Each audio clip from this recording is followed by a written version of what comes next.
Is it a hobby, a cause, a job, or a business? However you answer that question, it really matters. Hi there, I'm Karen Russo. I'm a money coach with a holistic approach, author of The Money Keys, and I am very convinced that whatever you're up to, it's important and it's at some level divinely inspired. And if you know very clearly in your mind, in your heart, whether it's a hobby, a cause, a job, or a business, it's going to make a big difference in how successful you are. So this is a series of video conversations that I just feel are such an important part of helping folks like you, where you want to make and keep more money, and how you do that strategically may be up for consideration. So a couple things I know about you. One is you're one with an infinite, loving, creative, generous source. So when I think about you, I think about you unlimited, and that uh, everything that you're up to, everything that's expressing, that's divine, is expressing through human body, material, topics, language, and includes money. And what I've noticed after almost 12 years of working with brilliant, talented, spiritual folks just like you is that people have pain around money, usually in three areas. The first is fear, which is that sense of being alone and uninspired. Your spirit is just squelched when it comes to expressing yourself. And if you're experiencing that, what happens is you lose your ability to vision, to dream big. The second kind of pain people feel about money is that regret, shame, upset about their money past. So it might be guilt or resentment. It might be something about yourself or about someone else. And when that's up, it completely diminishes your creativity, your freedom, your choice to really collaborate, create new things, to move things forward. And then the final area of money pain is around overwhelm with managing and dealing with the systems and the money that you do have. And if you're in overwhelm, it's likely wasting your time and draining your energy. So the three things that I just described are what some of you will recognize as the money traps. And to get out of fear, we want our oneness with the divine to remind us about inspiration and peace, to get out of that sense of resentment and upset and anger, guilt, shame, money victim. We want to activate our choice, the laws of cause and effect, so that we can be free and collaborative. And if we're in overwhelm, we want to get into circulation, which is flow and possibility, healthy vitality with our money. So that's kind of like the main teaching that I have about how to get out of pain about money into what's possible. And it really matters what kind of structure or strategy you're using for the expression of your gift. So I'm going to define hobby, cause, job, and business. And what I'd like you to do right now in just this first video is think about the thing you're up to. Where are you in pain? Where could you be more free? And then how would identifying the right structure and communicating it well make a difference for you? All right. So they're all good: hobby, cause, job, business. A hobby is something, it's an activity that you enjoy, that takes time, that it might take some tools and materials, and it might take some money and resources. And it might be something you do individually, or it might be something you do socially or with your family. So a hobby is a good thing. But a hobby is a good thing not if you're trying or lying.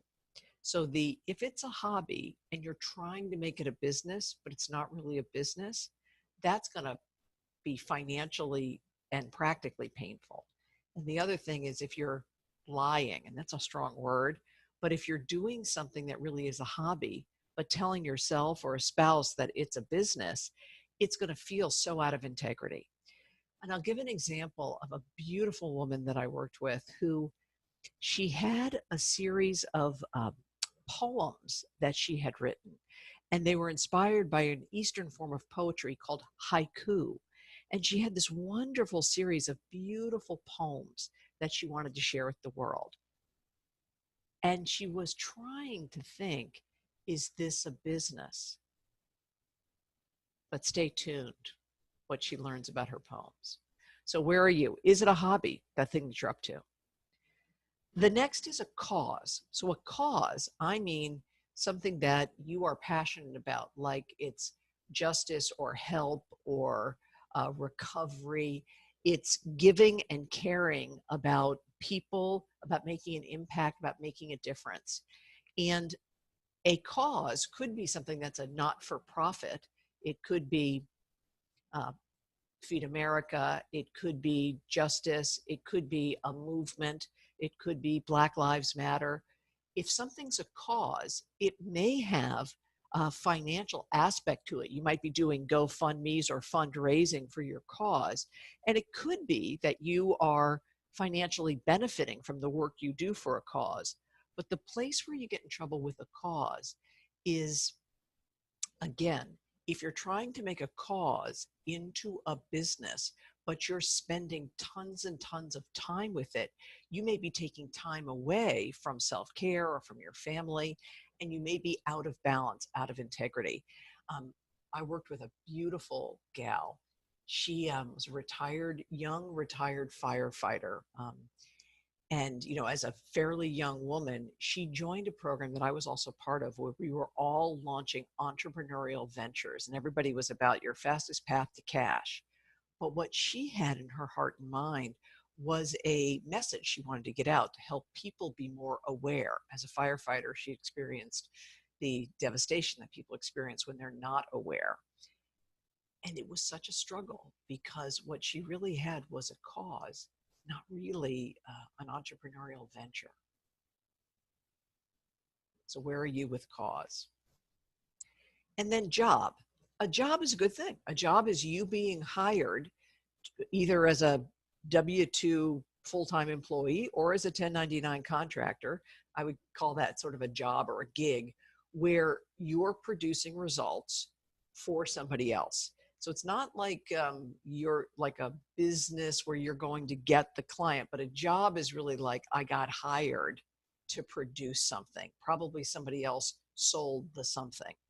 And jobs are wonderful, particularly if you're good at it and you like it and there's some kind of good financial exchange. So being good at a job is a good thing. So is what you're up to a job? I'll tell you this. Well, I'll preview that in one of the later videos. I'm going to talk about all these people will come to me and they'll be like, I want to do what you do. I want to be a speaker or a coach, but I don't want to do anything with technology or social media or have to sell. And I'm like, probably what you want is a job. You probably don't want to have your own coaching business. Anyway, that's a little preview about job. And then finally, is it a business? So if it's a business is an entity that solves problems for clients who want to pay for solutions. And that economic process creates financial good for you if you're the business owner and for you if you're the business talent. So that's what a business is. Whatever you're up to, I know it's good, but I'd love to hear what you think. Is it a hobby, a cause, a job, or a business? Stay tuned for more to come.